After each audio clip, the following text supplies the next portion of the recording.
आज की चर्चा में आपका स्वागत है। जो लोग चैनल पर पहली बार आए हैं प्लीज़ सब्सक्राइब कर लें और बेल आइकन भी दबा दें, जिससे कि आने वाली वीडियो की इन्फॉर्मेशन आपको टाइम से मिल जाए। अभी हमने लास्ट पॉडकास्ट जो बनाया था वो रिव्यूज़ के ऊपर बनाया था कि जो खुशामदीद रेस्टोरेंट है उसके गूगल पे क्या क्या रिव्यूज़ आ रहे हैं और लोगों का क्या कहना है उस रेस्टोरेंट के बारे में, जो अपने आप में बहुत ही सीरियस मैटर है और सबसे ज़्यादा फनी और डब्बा के लिए है। क्योंकि वो कहते हैं ना जैसे कि उन्होंने अपनी गाड़ी कमाई, जो जीवन भर की कमाई सारी यहाँ पर लगा दी है, तो अक्सर इनके व्यूवर्स जो हैं वो आके कमेंट बॉक्स में उल्टे सीधे कमेंट करते हैं और बोलते हैं कि हम जेलस हैं, हम पागल हैं। लेकिन अगर आप अपने क्रिटिसिज्म को पॉजिटिव क्रिटिसिज्म नहीं लोगे तो फिर इसमें नुकसान आपका ही होगा। आप वो सब करते चले जाइए जो जिसके लिए कि लोग बुरा कह रहे हैं, तो आपकी हर चीज़ अच्छी होती चली जाएगी। और कब तक लोग बुरा कहेंगे, और डेफिनेटली उनको तारीफ करनी ही पड़ेगी, आपके रेस्टोरेंट की, आपके खाने की, आपके क्वान्टिटी की, आपके एम्बियंस की, सब चीज़ों की तारीफ करनी ही पड़ेगी। तो जैसा कि हमने पिछले अपने पॉडकास्ट में कहा था कि हम इसके सॉल्यूशन या ये के सजेशन लेकर आएंगे कि इस रेस्टोरेंट में के जो कमियां हैं उसको कैसे करके ठीक किया जाए या ठीक किया जा सकता है। देखिए, अब पता नहीं वो इसको पॉजिटिव लेंगे या नहीं लेंगे, या उन तक ये पॉडकास्ट पहुंचेगा या नहीं पहुंचेगा। सबसे पहले तो मैं सजेशंस देने से पहले इस बात पे बात करना चाहूँगा कि ये रेस्टोरेंट क्यों खोला गया और इसका मकसद क्या है। जहाँ तक मैं समझता हूँ ये पैसे की बर्बादी के लिए तो बिल्कुल भी नहीं खोला गया है। डेफिनेटली यहाँ पे पैसा लगाया गया है, तो इसको एक अर्निंग सोर्स बनाने की कोशिश की गई कि भाई अगर यूट्यूब नहीं है तो उसके पास में एक अर्निंग सोर्स हो जिससे कि सारी इनकम उसको रेगुलर वे में आती रहे। सोच कोई बुरी नहीं है और ये कोई बुरी बात भी नहीं है कि आप यूट्यूब के साथ में अपना कोई और साइड में बिजनेस डेवलप करें और अपने आप को किसी भी कंडीशन में स्टैंड करने के लिए एक जगह या ये कहिए एक ऑप्शन आप अपना क्रिएट करें। तो जहाँ एक फाइनेंशियल पर्पस था इस रेस्टोरेंट को खोलने का, वहाँ दूसरा पर्पस ये भी था कि अगर फ़नी को यहाँ पे मुंबई में रुकने के लिए कुछ इज्जतदार बातें चाहिए तो वो यही हो सकती हैं कि वो मुंबई में कोई काम लगा लेता है और वो उसका अच्छा चल जाता है। तो ये कहा जा सकता है क्योंकि उसका काम यहाँ मुंबई में अच्छा चल रहा है तो इसलिए वो गाँव में ना रह के यहाँ पर रह रहा है। अदरवाइज़ तो वो इसी क्रिटिसिज्म का आज तक शिकार होता रहा और आगे भी शिकार होता रहेगा कि वो अपना घर छोड़ के ससुराल में पड़ा है और बीवियों के पैसे के ऊपर पड़ा है और कोई इज्जत नहीं है, कोई घर में पूछता नहीं है, फिर भी वो यहाँ पे पड़ा है बिल्कुल जोरू के गुलाम जो होते हैं उनकी तरीके से। यहाँ तो उससे भी बढ़कर है फ्री का जमाई जिसकी किसी तरीके से कोई इज्जत नहीं है। तो अगर ये रेस्टोरेंट मान लीजिए नहीं चलता है तो फनी के पास कहने के लिए क्या होगा, डब्बा के पास कहने के लिए क्या होगा। उसकी जो इतनी सारी क्रिटिसिज्म होती है इस बात के लिए कि बूढ़े माँ बापों को वहाँ छोड़ दिया है, अकेला छोड़ दिया है, गांव में नहीं रहते, गांव में जाके अपनी माँ बाप की जो है देखभाल नहीं करते, डब्बा उनका बिल्कुल भी ख्याल नहीं करती, घर के काम नहीं करती और अपने ससुराल को नहीं संभालती। शादी हो गई है तो उसे अपना घर संभालना चाहिए, मुंबई में क्या कर रही है, मौदा में जाना चाहिए। ये सारे क्रिटिसिज्म उसको आज तक मिलते रहे हैं और आगे भी मिलते रहेंगे अगर यहाँ पर बिल्कुल भी फनी का कोई भी बिजनेस या ये काम या कुछ भी ऐसी चीज़ नहीं लगती है। देखा जाए तो सोशल स्टेटस के लिए भी ये रेस्टोरेंट उनके लिए बहुत ज़रूरी है। और मैं तो ये भी कहूँगा रेस्टोरेंट अब बना लिया है और बूढ़े माँ बाप जो कब तक जो है इस तरीके से करते रहेंगे। एक स्टेज तो आएगी जब वो और भी ज़्यादा लाचार हो जाएंगे, तो डेफिनेटली उससे पहले उनको भी यहाँ पे अपने पास शिफ्ट कर लेना चाहिए कि ठीक है भाई यहाँ सारा हमारा घर है, हमारा काम है, हम लोग खुश हैं, हमारे माँ बाप खुश हैं, तो फिर सारे के सारे व्यूअर भी खुश हो ही जाएंगे भाई। चलिए आते हैं अपने प्रॉमिस के ऊपर। जो हमने ये कहा था कि रेस्टोरेंट में क्या क्या कमियां हैं और उनको कैसे करके ये लोग इम्प्रूव कर सकते हैं जिससे कि इनका रेस्टोरेंट जो अच्छा चले। सबसे ज़्यादा जो कंप्लेन हो रही है वो पहली कंप्लेन जो है वो ये है कि वहाँ पे ऑर्डर अच्छा नहीं है, यानी कि वहाँ पे जो खुशबू है और बदबू है वो बहुत ज़्यादा है। लोग आते हैं वहाँ पे खुश होने के लिए और उनको जो वहाँ बदबू मिलती है तो वहाँ उनको बैठना भारी हो जाता है। इवन देन जो बाहर जो सेल्फी एरिया है वहाँ पर भी बहुत ज़्यादा बदबू है। तो भाई इसका तो एक ही तरीका है कि आपको बहुत ज़्यादा हाइजीन मेंटेन करनी पड़ेगी, बहुत ही क्लास हाइजीन मेंटेन करनी पड़ेगी।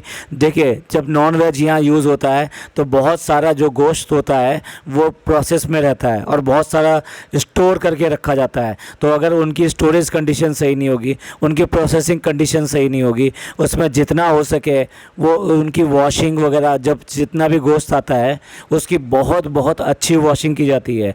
घर पर जो गोश्त आता है उसकी भी कम से कम 3 बार धुलाई करनी करने के लिए हमारी अम्मी जो हमेशा कहती हैं कि 3 बार कम से कम उसकी धुलाई करनी चाहिए। सिमिलरली इनको भी सारा का सारा जो इनके यहाँ रॉ मटेरियल आता है उसकी बहुत अच्छी तरह से धुलाई करनी चाहिए।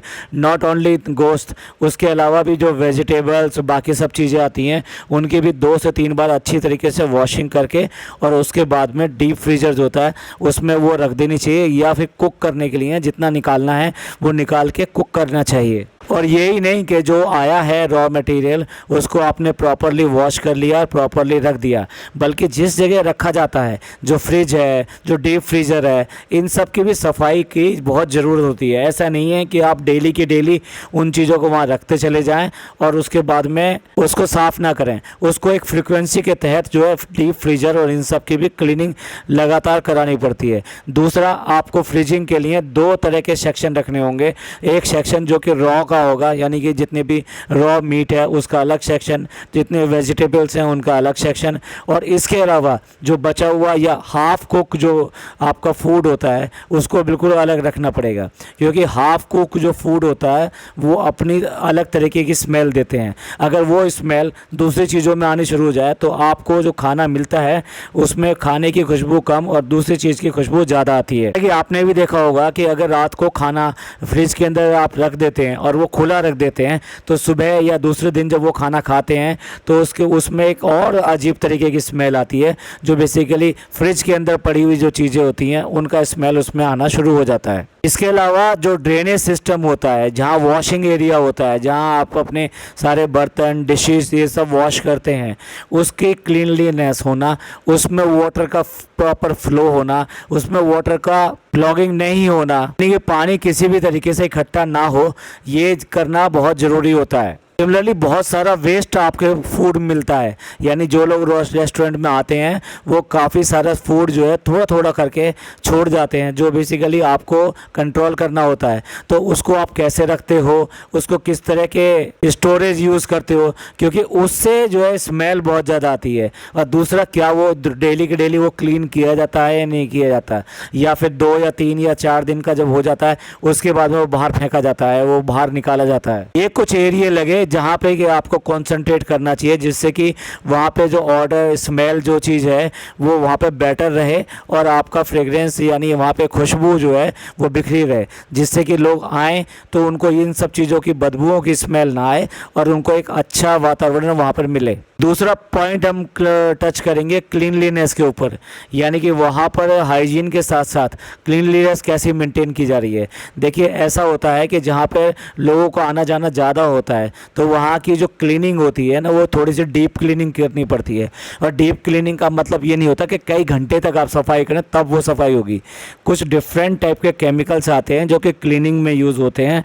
अगर आप वो यूज़ करते हैं तो वो बहुत जल्दी स्टेन्स को हटाते हैं और वो अच्छी तरीके से क्लीन हो जाता है। इस तरह के जो क्लीनर्स हैं वो आपको अपने रेस्टोरेंट की सफाई के लिए यूज़ करने पड़ेंगे।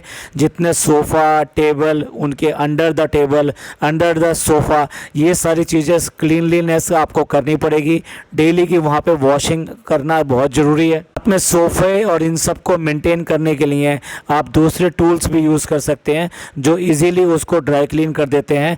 वो ड्राई क्लीन में भी आप वीक में यूज़ कर सकते हैं उसको। अब तीसरे अहम पॉइंट को हम डिस्कस करते हैं, दैट इज़ सर्विंग, मतलब कि सर्विसिंग कैसी होनी चाहिए। हमारे अनुसार यहाँ ये रेस्टोरेंट बहुत ज़्यादा लैकिंग करता है। ऐसा क्यों कह रहे हैं? क्योंकि यहाँ पे ना ट्रेंड स्टाफ की बहुत ज़्यादा कमी है।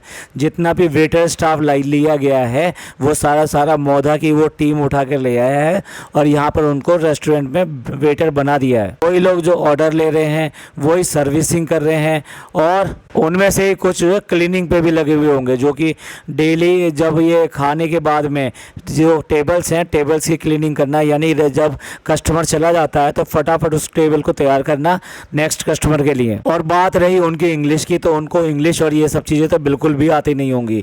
तो इसलिए मीनू वो क्या है, मीनू में क्या चीज़ है, और साथ साथ उनको ये ट्रेनिंग भी देनी होगी।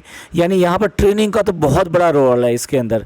जो मैन पावर है उसको आप ट्रेनिंग से ही आप इम्प्रूव कर सकते हो, उनकी सर्विसिंग को, उनकी क्वालिटी को। उनको आपको ट्रेनिंग देना पड़ेगा कि मीनू में क्या क्या कंटेंट है और वो क्या कैसे बनते हैं। ऐसा उनको भी नॉलेज होनी चाहिए कि इनमें क्या क्या इंग्रेडिएंट्स यूज़ हो रहे हैं और इनकी ग्रेवी जो है किस टाइप की आएगी, जिससे कि वो बेटर वे में सर्व कर पाएँ और सर्विस दे पाएँ जो कस्टमर आया है। अगर वो बड़ा अजीब सा नाम देख रहा है उस मीनू के अंदर और पूछ रहा है भाई ये क्या चीज़ है, तो जो वेटर है वो उसको एक्सप्लेन करने के लिए काबिल होना चाहिए, उसे पता होना चाहिए ये कैसे बनती है और इसका मेन इंग्रेडिएंट्स क्या है। यहाँ पर जेलस वाले लोग ये ना समझे कि हम ये बात कर रहे हैं कि वहाँ पर रेसिपी बताने की ज़रूरत है। No no no no, recipe नहीं बतानी होती, वो थोड़ा सा प्रोसेस बताना होता है कि ये कैसे करके बनाया जाता है और इसकी ग्रेवी कैसे आएगी। देखिए उनको, और इसके साथ साथ हाँ, उनको सर्व करने की भी जो है प्रैक्टिस करानी पड़ेगी। आसान नहीं होता कि 2 चम्मचों के सहारे आप सारी चीज़ें वहाँ पे बिना हाथ लगाए प्रॉपर तरीके से सर्व कर पाएँ। एक कॉपीराइट का मामला आ जाएगा, वरना हमें एक वीडियो भी मिली है जिस वीडियो में वो सर्विंग जो कर रहे हैं उनका सर्विंग करने का तरीका जो बिल्कुल ही गलत है। वो पहले जो कस्टमर की जो प्लेट में वो सर्व कर देते हैं, जब उन्होंने मना किया कि मैं नहीं लूँगा मेरे साथियों को दे दीजिए, तो बताइए उसी की कस्टमर की प्लेट से उन्होंने वो खाना उठाया और वापस बाउल में रखा और उसके बाद में दूसरे को सर्व किया। देखिए कहने को ये बहुत छोटी चीज़ है, लेकिन ये हाइजीन और इस सब की बात की जाए तो ये बहुत बड़ा बात हो जाती है। इस तरीके से उनको ये ट्रेनिंग देनी पड़ेगी कि कैसे सर्विंग करना है और किस तरह से ऑर्डर लेना है और कस्टमर से किस तरह ग्रीट करने के बाद में उसको और ऑर्डर देने के लिए प्रोवोक करना है कि वो ये भी ले लीजिए, इसमें ये चीज़ होता है, इसके साथ में इसका कॉम्बिनेशन बहुत अच्छा होता है। तो ये बहुत बड़ा फ़र्क डालता है कि आपकी जो डेली की सेल है वो कैसे एनहेंस हो सकती है। अब बात करेंगे अगले पॉइंट पर, दैट इज़ फूड क्वालिटी। ये तो भाई बहुत बहुत बहुत बड़ा प्रश्न है, क्योंकि दूर दूर से लोग जो है ना स्वाद के लिए आते हैं, टेस्ट के लिए आते हैं। ऐसा होता है कि बड़े बड़े रेस्टोरेंट फेल हो जाते हैं और सड़क पे खड़ा हुआ जो चाट वाला होता है या कोई और स्टॉल वाला होता है वो इतनी भीड़ अर्जित कर लेता है कि वहाँ पर गाड़ियों वाले और 5 स्टार में जाने वाले, रेस्टोरेंट में जाने वाले लोग भी वहाँ लाइन लग के वो खाना पसंद करते हैं। भाई टेस्ट के लिए तो जो इनके जो शेफ़ हैं उनको सिखाना पड़ेगा, उनको बताना पड़ेगा कि यहाँ के लोगों की शिकायतें क्या हैं और किस तरीके से। फ़र्स्ट ऑफ ऑल तो ये जो बार बार शिकायत आ रही है कि हाफ़ कुक्ड जो रहता है, और एक जो ये शिकायत आ रही है कि नमक ज़्यादा होता है यानी सॉल्टी ज़्यादा है, यहाँ शेफ़ को बहुत अच्छी तरह से समझना होगा कि किस तरह के गैप्स हैं और उनको वही चीज़ यहाँ पे देनी होगी। तो देखिए हम जो है शेफ़ या ये कहिए कि खाना बनाने में एक्सपर्ट नहीं है, तो इसमें तो हम ज़्यादा कुछ नहीं बोल पाएंगे, लेकिन ये है कि कम्युनिकेशन जो है बहुत ज़रूरी है। शेफ़ को पूरी तरह से कम्युनिकेट करना कि क्या क्या प्रॉब्लम्स आ रही हैं और लोगों को क्या चाहिए। इसके बाद में अगला पॉइंट आ जाता है फूड की क्वांटिटी, और ये संबंधित है साथ साथ प्राइस से भी, क्योंकि क्वांटिटी तो बेसिकली प्राइस के हिसाब से देखी जाती है कि इतने पैसे में कितना आ रहा है। तो यहाँ तो हम भी कहेंगे इन्होंने ओवरबिट प्राइसेस रखे हैं, क्योंकि जब हमने इससे पहले रिव्यू किया था तो हमने दिल्ली की बहुत ही ज़्यादा मशहूर चेन जो करीम के नाम से मशहूर है या फिर नज़ीर के नाम से मशहूर है, अब लगा लीजिए अंदाज़ा, वो इतनी ज़्यादा मशहूर है कि उसकी 1-2 नहीं, उसकी इतनी सारी अभी तक ब्रांचेस खुल चुकी हैं। और डब्बा ने तो अभी पहला ही रेस्टोरेंट खोला है और उसका टेस्ट अभी तक दूर तक गया भी नहीं है। तो डेफिनेटली उसको तो इसके ऊपर बहुत ज़्यादा काम करने की ज़रूरत है कि जब उनके प्राइजेस इतने नहीं हैं तो डब्बा ने इतने ज़्यादा प्राइजेस क्यों रखे। या इनको डेफिनेटली प्राइजेस के ऊपर बात करनी ही पड़ेगी और उसके साथ में क्वांटिटी को मैच करना पड़ेगा। आसपास जो भी रेस्टोरेंट्स हैं उसके हिसाब से कंपैटिबल बनाकर आप थोड़ा बहुत जो उससे ज़्यादा चार्ज कर सकते हैं, मे बी 5% चार्ज कर सकते हैं, मे बी 10% चार्ज कर सकते हैं, लेकिन इनके जो रेट्स हैं वो 20 से 40% तक ज़्यादा हैं। इसलिए यहाँ लोग जो बहुत ज़्यादा कंप्लेन करते हैं प्राइसिंग की और क्वांटिटी की। ये पूरी तरह से मैनेजमेंट इशू है, ये डब्बा को समझना पड़ेगा, फनी को समझना पड़ेगा और डेफिनेटली इसके ऊपर काम करना पड़ेगा। बातें और भी हैं बहुत सारी रेस्टोरेंट के लिए बताने के लिए, लेकिन एक बात बताना चाहूँगा, ये जो इन्होंने सेल्फी पॉइंट यहाँ पे क्रिएट किया है ये अपने आप में बहुत बड़ी प्रॉब्लम साबित हो रहा है इस रेस्टोरेंट के लिए। देखिए आप सेल्फी का लालच देकर यहाँ पे लोगों को बुलाना चाह रहे हैं, लेकिन वो यहाँ पे आपके लिए डिसएडवांटेज हो रहा है। आपको रेस्टोरेंट को फोकस करना चाहिए, ना कि सेल्फी पर, ना कि इस बात का सेल्फी पॉइंट डाल के आपने ये दिखाने की कोशिश की कि आप हमारे साथ में। भाई अपनी सेल्फी तो वो अंदर भी ले सकते हैं, जिस रेस्टोरेंट में वहाँ खाना खा रहे हैं तो लोग बाग क्या करते हैं वहाँ पर जो है खड़े बैठकर आराम से खाना खाते हुए अपनी सेल्फी लेते हैं, खाने के साथ सेल्फी लेते हैं, और अगर ज़रूरत पड़ती है तो बाहर जब एंट्री करते हैं तब सेल्फी ले लेते हैं कि हम इस रेस्टोरेंट में या इस जगह जा रहे हैं। इसके लिए आपने अलग से सेल्फी पॉइंट बना के अपने खाने को, अपने मटेरियल को डिग्रेड कर दिया या कह लिए सेकेंडरी कर दिया है। तो भाई ये थे हमारे कुछ सजेशंस जिसके आधार पर हम ये कह सकते हैं कि ये रेस्टोरेंट जो है अच्छा चल सकता है अगर इन सब चीज़ों के ऊपर ये ध्यान दें। और आप सब लोग व्यूवर्स जो है इसके बारे में क्या सोचते हैं और हमने जो इतने सजेशन दिए हैं उसके बारे में क्या सोचते हैं, प्लीज़ कमेंट करके ज़रूर बताइएगा। और आपको अगर हमारे पॉइंट पसंद आए तो आप अपनी प्रिय डब्बा तक पहुंचा सकते हैं कि ये सजेशंस हैं। बेशक हमारा नाम हो या ना हो, आप अपनी तरफ से ये सजेशन उस तक पहुंचा सकते हैं। ये पॉडकास्ट आपको पसंद आया हो तो प्लीज़ लाइक कीजिए, सब्सक्राइब कीजिए और शेयर कीजिए। थैंक यू, धन्यवाद, शुक्रिया।